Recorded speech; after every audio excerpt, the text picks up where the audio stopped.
오늘도 수요 음성 예배로 함께 예배하시는 여러분 한 분 한 분을 주님의 이름으로 사랑하고 축복합니다. 참 잘 오셨습니다. 찬송가 342장 부르시면서 하나님을 예배하는 자리로 나아가겠습니다.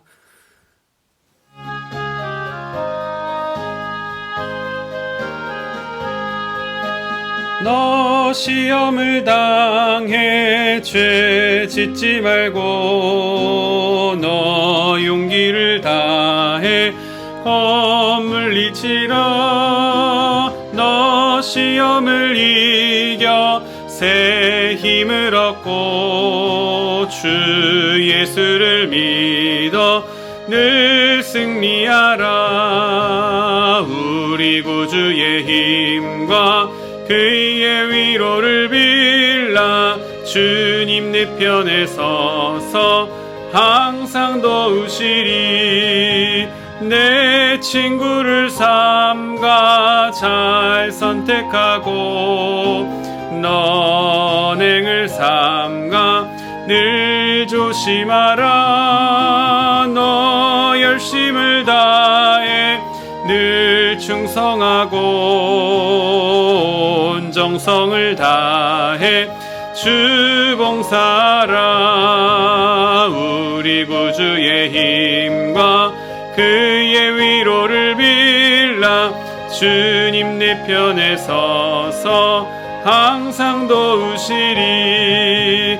잘 이기는 자는 상 받으리니 너 낙심치 말고 늘 전진하라. 내 구세주 예수 힘 주시리니 주 예수를 믿어 늘 승리하라. 우리 구주의 힘과 그의 위로를 빌라. 주님 내 편에 서서 항상 도우시리. 아멘. 한 장 더 찬양하시겠습니다. 찬송가 292장입니다. 292장.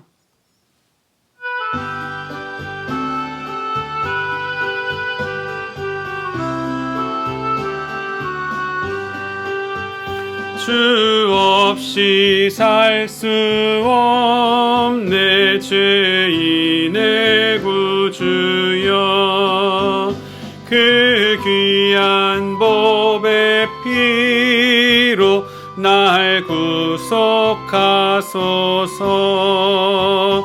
구주의 사랑으로 흘리신 보혈이 내 소망 나의 위로 내 영광 됩니다. 주 없이 살 수 없네 나 혼자 못 서리. 힘없고 부족하며 지혜도 없도다. 내 주는 나의 생명 또 나의 힘이라. 주님을 의지하여 지혜를 얻으리.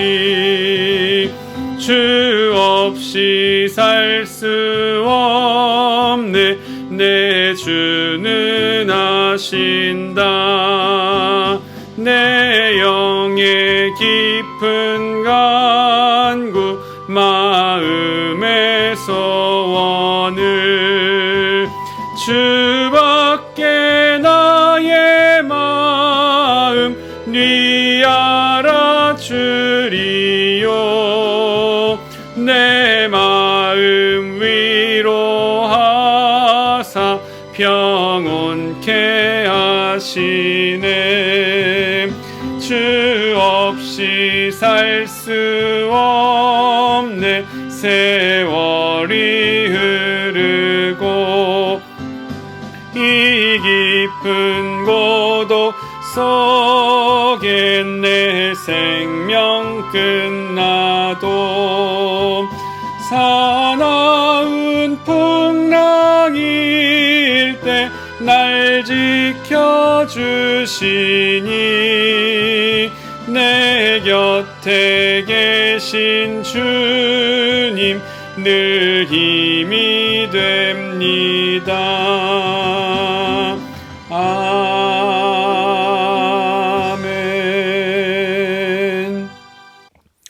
다 같이 사도신경 하심으로 우리의 신앙을 고백합니다. 전능하사 천지를 만드신 하나님 아버지를 내가 믿사오며 그 외아들 우리 주 예수 그리스도를 믿사오니 이는 성령으로 잉태하사 동정녀 마리아에게 나시고 본디오 빌라도에게 고난을 받으사 십자가에 못 박혀 죽으시고 장사한 지 사흘 만에 죽은 자 가운데서 다시 살아나시며 하늘에 오르사 전능하신 하나님 우편에 앉아 계시다가 저리로서 산자와 죽은 자를 심판하러 오시리라. 성령을 믿사오며 거룩한 공회와 성도가 서로 교통하는 것과 죄를 사하여 주시는 것과 몸이 다시 사는 것과 영원히 사는 것을 믿사옵나이다. 아멘. 찬송가 429장 함께 찬송하시겠습니다.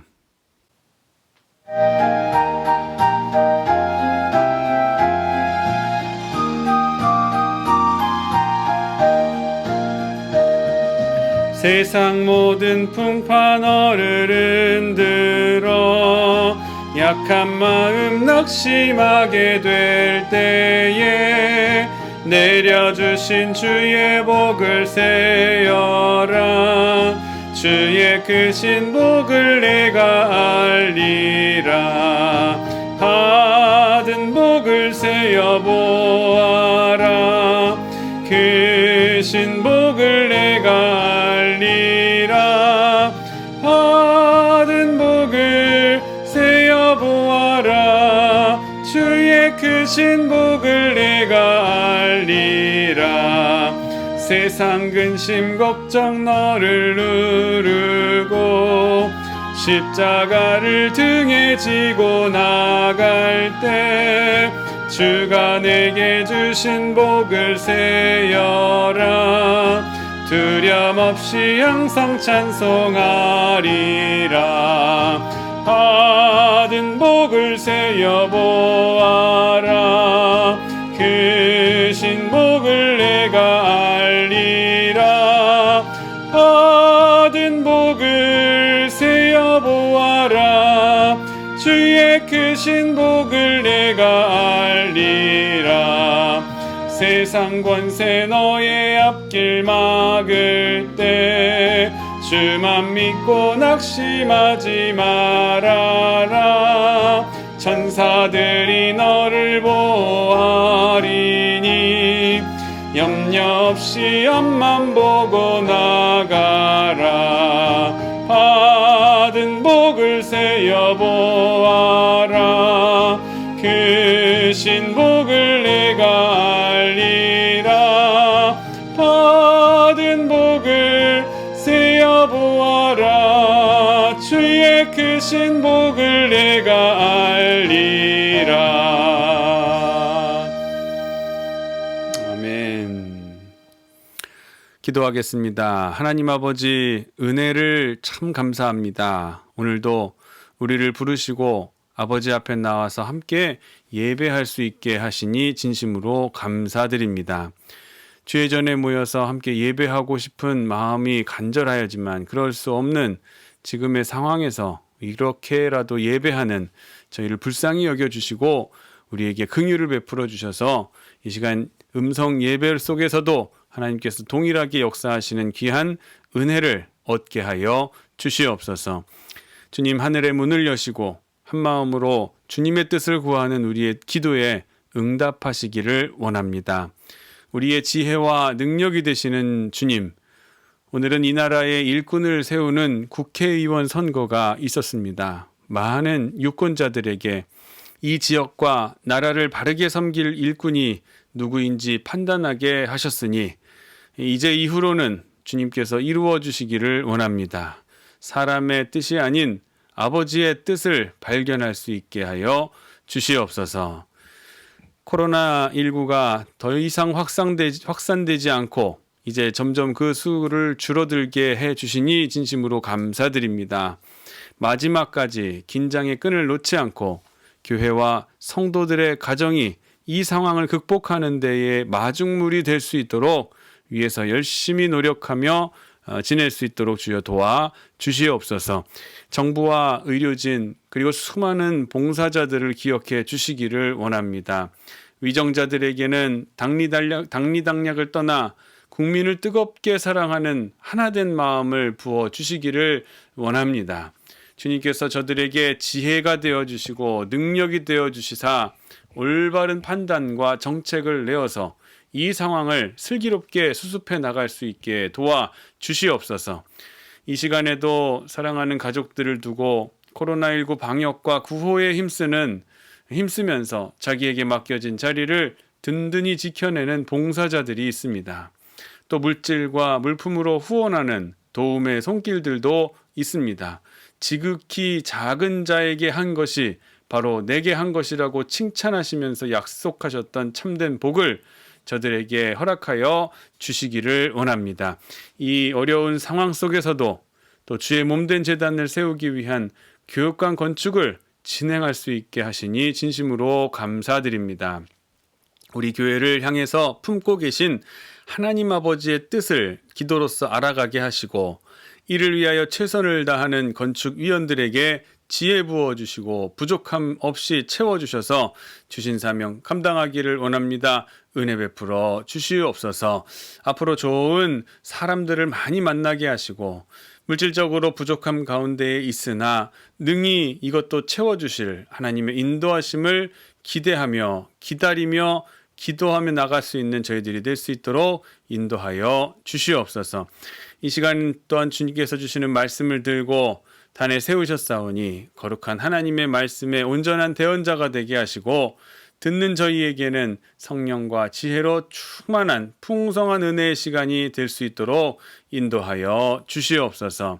하나님 나라를 위해 헌신하는 사람들을 반드시 도우시는 우리 주 예수 그리스도의 이름으로 간절히 기도하옵나이다. 아멘.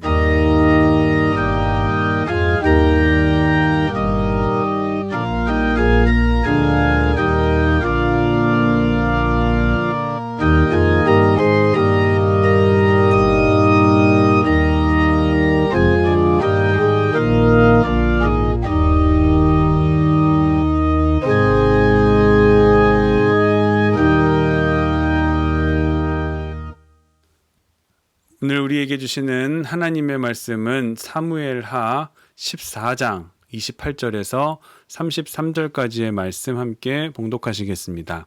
사무엘하 14장 28절에서 33절입니다. 제가 봉독해 드립니다.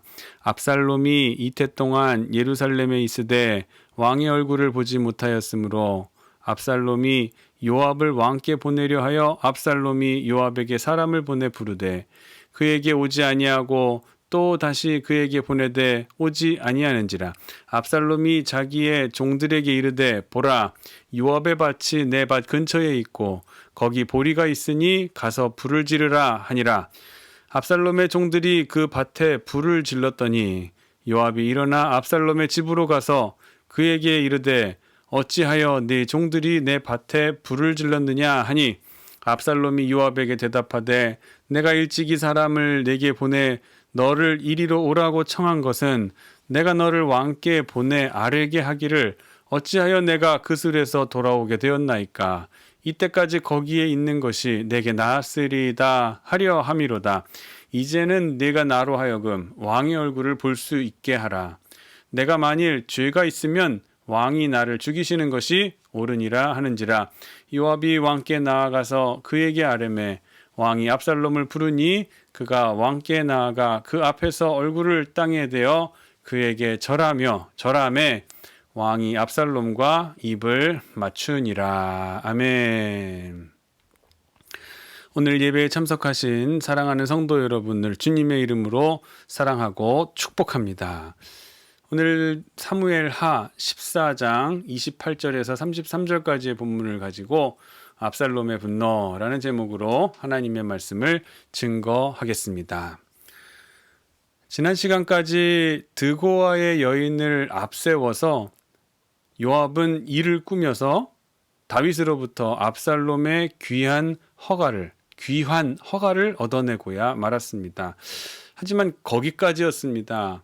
다윗 왕은 압살롬을 만나주지 않았어요. 압살롬이 돌아와서 2년 동안 예루살렘에 거하고 있었지만 아버지의 얼굴을 보지 못했습니다. 그런데 다윗이 아들을 만나주지 않는 상황에서 이 요압이 그 압살롬을 어떻게 마음 놓고 만나고 다닐 수가 있겠습니까? 다윗도 안 만나주는데 요압이 자신의 상소로 압살롬이 돌아왔다고 해서 마음껏 만나고 돌아다닐 수가 없죠. 왕의 눈치를 본 겁니다. 요압까지도 압살롬과의 거리를 두고 있는 모습을 보입니다. 이런 상황에서 애가 타는 거는 압살롬이죠. 점점 기다리면서 오늘은 부르겠지, 내일은 부르겠지 하면서 마음에는 점점 도끼가 차오르고 있었습니다. 자기 죄에 대해서 통렬한 회개와 반성을 해도 지금 모자랄 상황에서 아버지가 자기에 대해서 책망도 안 하고 그렇다고 불러서 완전히 용서한 것도 아닌 어중간한 상황에서 압살롬은 점점 자기 잘못보다는 다른 이들을 탓하는 마음으로 자신의 마음이 변질돼 가고 있는 것을 깨닫지 못했습니다. 압살롬은 요압을 부릅니다. 아버지가 나를 불러 세우지 않으시니 당신이라도 왕에게 가서 자신과 압살롬과 아버지와 상봉을 좀 주선해 줄 것을 요청할 요량이었습니다. 그런데 요압은 거듭해서 부르는 압살롬의 청을 이런 핑계 저런 핑계를 대면서 만나주지를 않았습니다. 참 이럴 때 압살롬의 입장이시라면 여러분 어떠시겠습니까? 요압 덕분에 돌아오기는 했어도 상황이 이러니 이제는 나를 없는 사람 취급하는구나. 그런 분이 쫙 차오르는 그러한 마음이었을 것입니다. 거듭해서 만남을 피하는 요압을 향해서 압살롬은 계책을 세웁니다. 어쩔 수 없이 만날 수밖에 없는 상황을 만들려고 하는 거예요. 그런데 지난 시간에 말씀드렸듯이 회개가 없었던 뉘우침이 없었던 압살롬의 머릿속에서는 결코 나온 방법이 선할 수가 없었습니다. 선할 리가 있겠습니까? 압살롬은 하인들을 시켜서 밭 근처에 있는 요압의 보리밭에 불을 지르라고 사주를 합니다. 방화를 하라는 거죠. 자, 그러자 압살롬의 계책대로 요압이 그 불을 진압한 다음에 달려와서 따지기 시작합니다.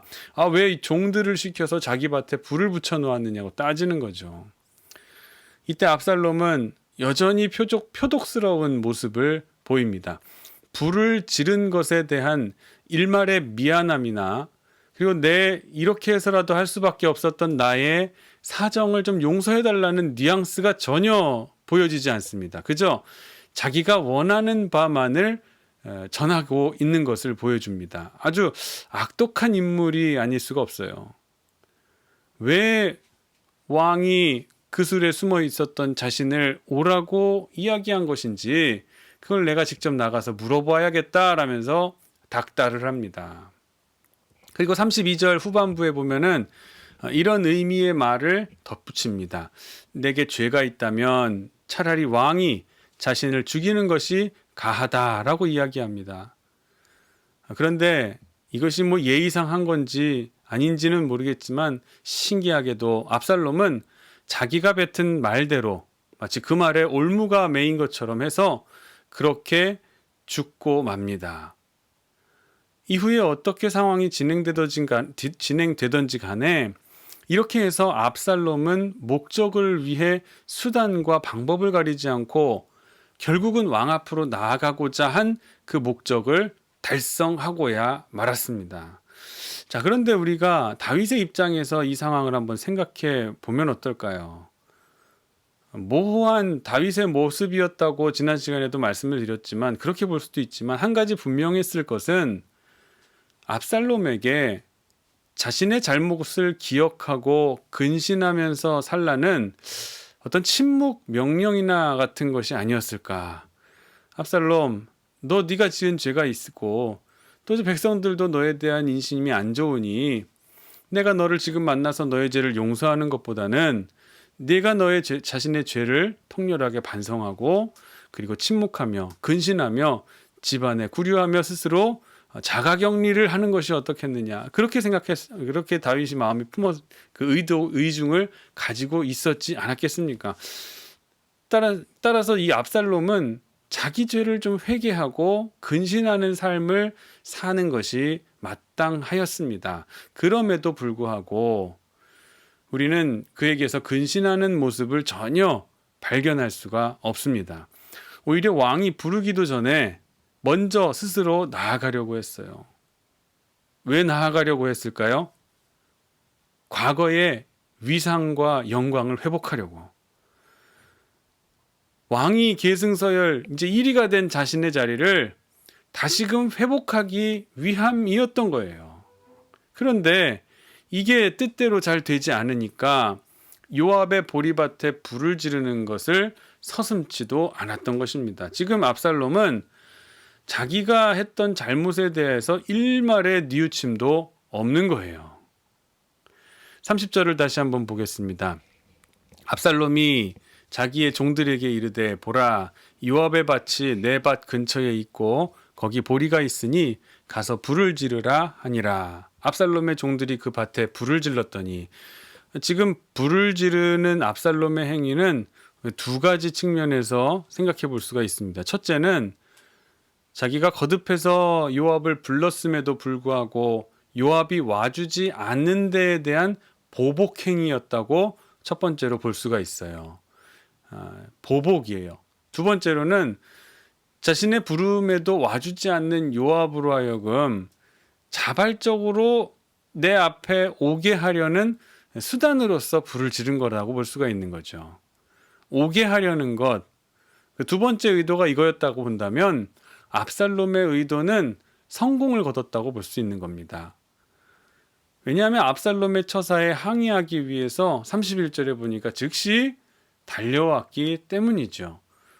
목적을 이루기 위해서, 만남을 위해서 행한 그것이 정당한가에 대한 판단이 우리에게는 필요한데 압살롬은 정당함 따위는 생각하지도 않는 모습을 보입니다. 목적만 달성하면 된다는 거예요. 방법과 수단이 어떤지 간에. 이탈리아의 정치 사상가 마키아벨리라는 사람이 있죠. 군주론이라는 걸작을 많은 후대 사람들이 읽었어요. 이 책에 보면은 압살롬 같은 사람들이 무슨 생각으로 살던 사람이었는지에 대해서 설명한 내용이 여기 들어 있습니다. 목적은 수단을 정당화한다. 무슨 말인가 하면은 목적을 위해서는 수단과 방법을 가리지 않아도 된다라는 그런 뜻이죠. 이 말이 이제 말을 할 때에는 왕권을 강화하기 위한 이 중요한 목적이 있다면 그 목적을 이루기 위해서 동원돼야 하는 수단이 비록 사람을 죽여야 하고 또 가정을 숙청을 해야 되고 하더라도 악하더라도 이는 정당하다 하는 뜻을 가지고 있는 것입니다. 목적만 선하면 수단이나 방법이 조금은 불이하더라도 괜찮아 하는 것이에요. 근데 진짜 그럴까요? 신앙적으로 생각해 보면 신명기 23장 18절 말씀에 보면은 하나님께서 이렇게 말씀하십니다. 창기가 번 돈과 개 같은 자의 소득은 어떤 서원하는 일로든지 내 하나님 여호와의 전에 가져오지 말라. 이 둘은 다 내 하나님 여호와께 가증한 것임이니라. 하나님께 바치는 것은 분명 선한 일이죠. 그러나 하나님께 바치기 위해서 도둑질을 해야 한다거나 불의한 방법으로 재물을 모아서 드리는 것을 하나님은 기뻐하지 않으신다. 기뻐하실 수가 없다라는 뜻을 담고 있습니다. 그러므로 사랑하는 성도 여러분, 우리는 분명히 선한 목적을 먼저 세워야 됩니다. 그리고 그 선한 목적을 이루는 수단과 방법도 선한 방법을 취해야 돼요. 하나님께서는 목적도 선하고 방법도 과정도 선할 때 그것을 기쁘게 받으신다는 것을 명심하시고 선한 양심을 통하여 이를 이루어 가시는 여러분들이 되시기를 간절히 원합니다. 이 요압은 아주 교활한 사람이었습니다. 자신이 다윗의 군대 장관이라는 그 자리를 지키는 그것을 넘어서 그 이상의 목표를 자꾸 추구했습니다. 이 왕의 버금가는 영광과 권세를 간절히도 원했던 것이에요. 그 목표를 이루기 위해서는 누구라도 함께 짝을 맺어서 내가 성공해야겠다, 성장해야겠다라는 판단을 했던 거예요. 그래서 그 요압의 결정을 한 것이 압살롬이었습니다. 압살롬이 그 자신의 목표를 도와줄 만한 가장 적합한 인물이라는 것을 그는 인물이라고 판단했던 것이에요. 반대로 압살롬도 아마 요압이라는 인물이 이후 자신이 왕이 될 것이라는 시나리오에 꼭 필요한 인물이라고 판단했을 겁니다. 그러니까 서로가 서로에게 유익이 되고 서로가 서로에게 이득이 되기 때문에 그런 판단을 하면서 둘의 관계가 돈독해져 갔을 거라고 말씀드리는 거예요. 그런데 지금 압살롬이 분노를 했습니다. 만나주지를 않는 거예요. 그래서 31절은 자기를 만나주지 않는 요압에 대해서 분노하면서 분개하면서 이를 만나기 위해서 요압의 밭에 불을 놓는 데에 대한 요압의 추궁이 들어 있습니다. 요압이 일어나 압살롬의 집으로 가서 그에게 이르되 어찌하여 내 종들이 내 밭에 불을 질렀느냐. 우리는 이러한 요압의 질문 속에서 실로 어처구니 없는 일을 당한 사람의 당혹감과 또 분노를 엿볼 수가 있습니다. 왜냐하면 지금 요압은 압살롬을 위해서 드고아의 여인까지 뽑아가지고 동원하면서 그 왕 다윗을 설득함으로써 압살롬을 귀환시킨 장본인이었기 때문에 그렇죠. 말하자면 요압은 압살롬에게 있어서 큰 은인이나 다름없었습니다.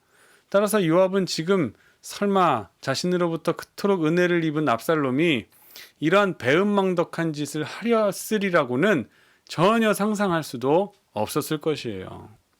이런 점에서 요압이 자신의 밭에 불을 지른 압살롬의 행위에 당황해하면서 분개하는 것은 무리가 아닙니다. 그러나 한번 우리가 차분하게 생각을 해보려고 합니다. 압살롬이 어떤 인물인가? 외모에 대해서 발바닥부터 정수리까지 흠이 없었고 왕이 될 만한 인물이었다고는 하지만 사실 성품이 포악하기 그지없는 인물이 바로 압살롬이었습니다. 그가 포악한 인물이었다는 것은 이미 암논을 살해한 이야기에서도 잘 담겨져 있습니다. 또 오늘 이 일 후에 아버지를 향해서 이제 반역을 일으켜 정권을 탈취하고 게다가 왕권을 강화하기 위해 아버지의 후궁들을 범하는 것은 물론 또 심지어 아버지의 생명까지도 빼앗으려고 계략을 꾸몄다는 사실, 군대를 보낸다는 사실은 압살롬이 얼마나 나쁜 놈이고 포악한 인물이었는지를 잘 보여주고 있는 것이에요. 압살롬을 가장 가까이에서 본 사람이 요압이었다고 본다면 이 정도로의 포악한 성품의 소유자가 바로 압살롬이라는 것은 요압은 잘 알고 있었을 겁니다. 그런데 이런 성품을 가진 사람임을 알고도 그와 짝하여 자신의 영광을 달성하기 위해 도모하고자 했던 이 요압에게 본문에 기록된 것처럼 밭이 모두 타버리는 일쯤을 당한 것은 어쩌보면 당연한 수도 있는 일이라고 볼 수가 있을 겁니다. 하나님과 인간에 대해서 배은망덕한 일을 서슴지 않는 사람에게서부터 그 어떤 이익을 기대했다는 것 자체가 지금 요압은 어리석기 짝이 없는 행동이었습니다. 이사야 59장 5절에서 6절 말씀을 보면은 죄악을 행하는 자는 독사의 알을 품고 거미줄을 짜는 것 같아서 결국 그 독으로 죽을 것이요 자기가 짠 옷을 입지 못하리라 라는 말씀이 있습니다. 불의한 자를 통해서 이득을 보려는 사람은 바위 위에다가 씨를 뿌리는 사람이나 마찬가지입니다. 아무것도 거두지도 못하고 오히려 사람들로부터 어리석다라는 수치만 당하게 된다는 것이죠. 실제로 나중에 압살롬은 사람들에게 수치를 당하지 않습니까? 아무것도 얻지 못했어요. 왕권도 얻지 못하고 나라도 얻지 못하고 사람도 얻지 못하고 결국 도망가다가 머리칼이 그렇게 자랑하던 머리칼이 나뭇가지에 걸려서 비참한 죽음을 맞게 되는 것이 바로 압살롬의 최후였습니다. 우리는 불의한 압살롬을 친구로 삼아서 성공의 발판을 마련하려고 했던 요압과 같은 생각을 버리고 언제나 진실하고 말씀을 가까이 하면서 하나님을 경외하는 이웃들이 되어주시기를 원합니다. 항상 말씀을 통해서 열매 맺고 순종으로 수확해가는 지혜로운 성도들이 되시기를 간절히 원합니다. 계속해서 32절의 말씀을 보면 뻔뻔한 압살롬의 발언이 나옵니다. 내가 만일 죄가 있으면 왕이 나를 죽이시는 것이 옳으니라 하는지라. 만일 죄가 있으면 이라는 말을 곰곰이 생각해 보면 자기가 저지른 죄는, 즉 살인한 죄는 이제 잊어버렸다고 보아도 될 만한 그런 발언이라고 예상이 됩니다. 반성 따위는 없이 귀환을 시켜놓고 만나주지 않는 다윗 아버지를 향해 원망과 불평의 마음을 품고 있는 것이에요. 얼마나 은혜를 모르는 사람입니까? 다윗은 이런 압살롬의 성품을 알았기 때문에 쉽사리 용서해 줄 수가 없었을지도 모릅니다. 모든 사건의 원인이 내게 있고 아버지가 귀환은 시켜주었으되 만나주지 않는 이유 또한 내게 있구나 하는 것을 알고 아버지에게 용서를 진심으로 구했다면 다윗이 용서하지 않았을 리가 만무한 것이에요. 그런데도 압살롬은 이 모든 상황의 책임을 다윗에게 전가시켜버리고 원망과 불평만 늘어놓고 있었던 것입니다. 그런데 이 이야기를 풀어가면서 뻔뻔하고 은혜를 모르는 압살롬의 모습에 화가 나기도 했지만 이 뻔뻔함 속에 동일하게 비춰지는 저의 모습을 바라보게 되었어요. 우리도 사실 내 실수와 허물로 인해서 상황을 어렵게 만들어 놓고 늘 원망은 하나님을 향해서 하고 또 이웃을 향해서 하고 가족들을 원망하고 교회 때문에 그렇다고 그 모든 원망을 다른 것에서 비난의 화살을 쏘고 있지는 않습니까? 나름대로 타당한 이유와 근거를 가지고 했기 때문에 나는 죄가 없으며 원인은 다른 곳에 있다, 하나님께 있다고 불평을 늘어놓았던 모습이 저와 여러분이라는 거예요. 이런 모습은 태초부터 있었던 모습입니다. 범죄한 아담을 찾으시는 하나님 앞에 아담은 마치 자신의 범죄의 원인이 아내인 하와에게 있다라고 원망을 합니다. 그리고 게다가 하나님이 내게 주신, 그래서 그 하와를 만드신 하나님이 최종적인 문제가 있었다, 잘못을 하나님께까지 돌렸던 것을 보면 이런 책임 전가의 인간의 마음은 압살롬의 특징만이 아니라 우리 인간이라면 모두가 가지고 있는 공통적인 특징이라는 것을 우리가 알게 되는 것입니다. 이런 책임 전가의 모습을 우리는 벗어나야 돼요. 이걸 알고 있다면, 이제는 알게 됐다면 이제는 다른 곳에서 그 문제의 원인을 발견하려고 하는 것이 아니라 나 자신에게서 그 문제의 원인을 찾아낼 수 있는 저희 성숙한 성도들이 되시기를 간절히 바랍니다. 요한복음 9장에 보면 예수님께서 바리새인들에게 하셨던 말씀이 있습니다. 바리새인들이 자기들은 소경이 아니라는 거예요. 우리는 소경이 아니다. 근데 그 말에 예수님께서 이렇게 대답하셨어요. 예수께서 이르시되 너희가 맹인이 되었더라면 죄가 없으려니와 본다고 하니 너희 죄가 그대로 있느니라. 자기가 소경인 줄을 안다면 오히려 죄가 없을 거라는 말씀입니다. 하지만 나는 소경이 아니다, 나는 죄인이 아니다, 나는 볼 수 있는 사람들이다 라고 하는 그 사람에게 죄가 있다는 겁니다. 한마디로 바리새인들에게 이렇게 말씀하시는 거나 마찬가지예요.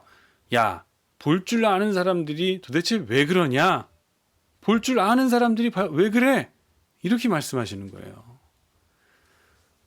압살롬처럼 뻔뻔하게 자기 죄를 보지 못하고 아버지를 원망하는 어리석은 자가 되지 말고 언제나 나의 죄를 면밀히 먼저 살피면서 하나님께 나아가 용서를 구함으로 모든 문제를 선하게 해결해 가시는 겸손하고 지혜로운 저와 여러분들이 되시기를 주님의 이름으로 축원합니다.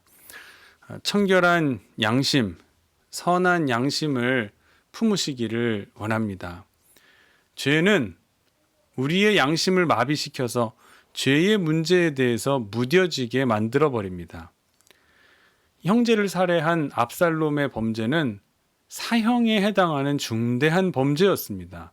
물론 압살롬의 입장에서는 누이 동생의 복수를 했을 뿐이라고 변명할 수도 있을 거예요. 그런 생각으로 나는 죄가 없다고 말할 수도 있습니다. 그러나 성경 어디에서도 복수는 정당하다라는 말씀은 들어있지 않습니다. 정당한 복수라는 것은 우리에게 존재하지 않는 거예요. 왜 압살롬이 이 지경이 되었을까?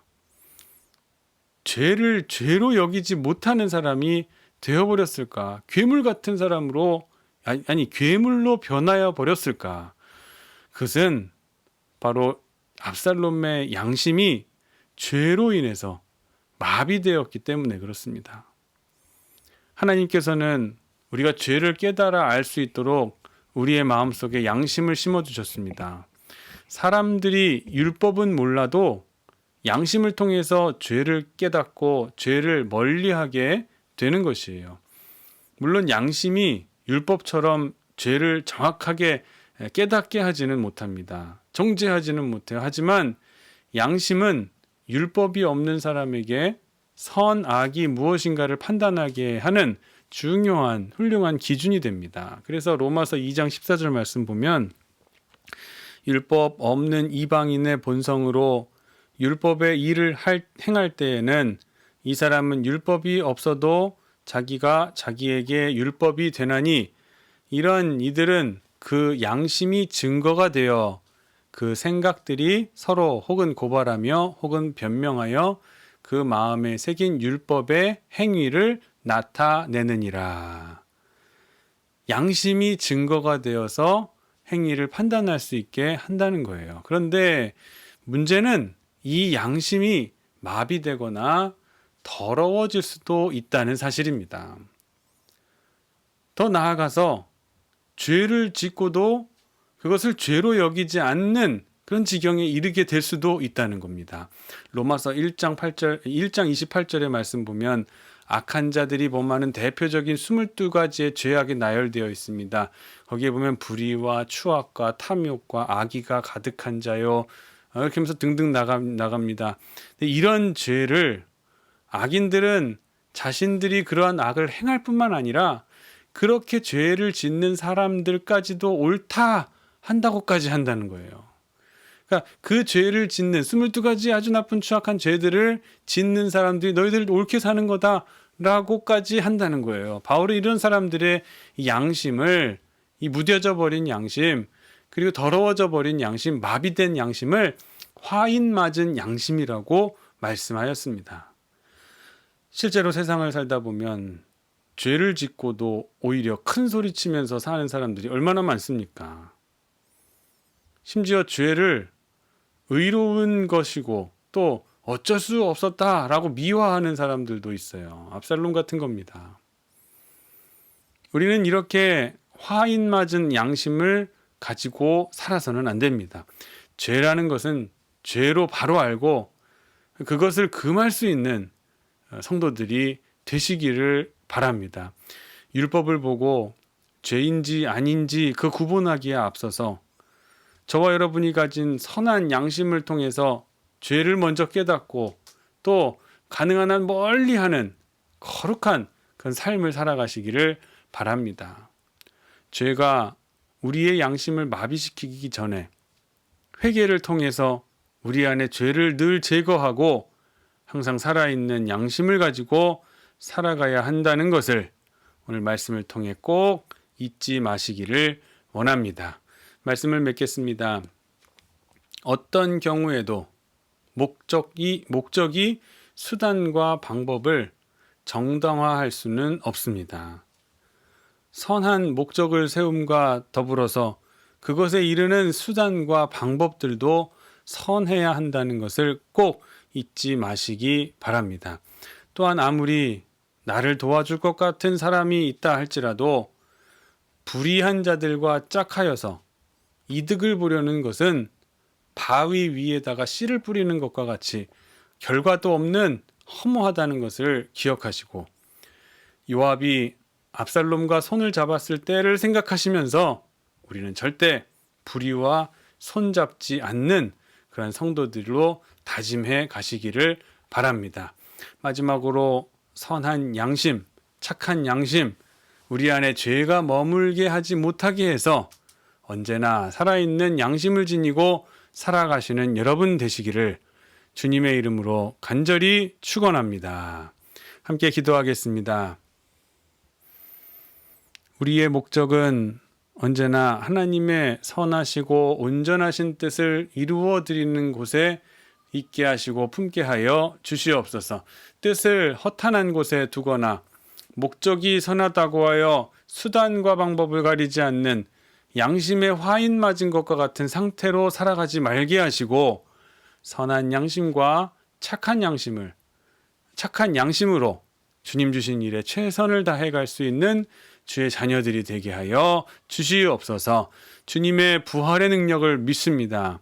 흑암이 드리워진 이 시대, 이 땅에 예수님의 부활의 빛이 밝게 비추어져서 코로나19로 고통받는 모든 백성들에게 큰 위로와 회복이 일어날 수 있게 하여 주시옵소서. 여호와 라파, 치료하는 하나님의 능력을 이 시대 가운데에 밝히 나타내어 주시옵소서. 우리 교육관 건축을 위해 온 교우가 합심하며 기도합니다. 우리 주님이 건축위원장이 되어 주셔서 우리가 정성으로 드린 이 정성과 헌금이 단 한 푼이라도 허튼 곳에, 허망한 곳에 낭비되는 일이 없도록 불꽃 같은 눈으로 지켜 보호하여 주옵시고, 또 좋은 만남을 통해 주님의 영광을 올려드리는 복된 건축을 될 수 있도록 인도하여 주시고 도와 주시옵소서. 하나님의 영에 감동된 성도들을 들어 사용하여 주셔서 이 건축이 완료된 후에 이제 이 교회와 우리에게 가정마다 주실 큰 축복도 받아 누릴 수 있도록 하여 주시옵소서. 이제 한 주의 남은 3일도 우리를 지키시고 동행하시기를 원합니다. 주님의 십자가를, 또한 부활을 기뻐하며 십자가를 묵상하고 부활의 영광을 기뻐하며 남은 3일을 보낼 수 있도록 인도하여 주시옵소서. 세상을 이길 힘을 더해 주시고 이 험한 흉흉한 세상 속에서도 어떠한 세상의 풍문에 흔들리지 않고 참 진리이신 주님만을 의지하며 살아갈 수 있게 도와 주시옵소서. 감사드리며 거룩하신 예수님의 이름으로 간절히 기도하옵나이다. 아멘. 찬송가 524장입니다. 524장.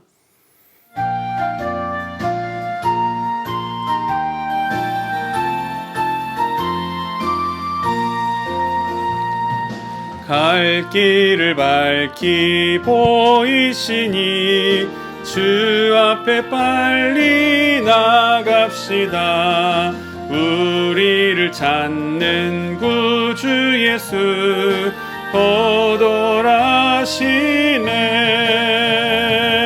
죄악 벗은 우리 영혼은 기뻐 뛰며 주를 보겠네. 하늘에 계신 주 예수를 영원히 섬기리.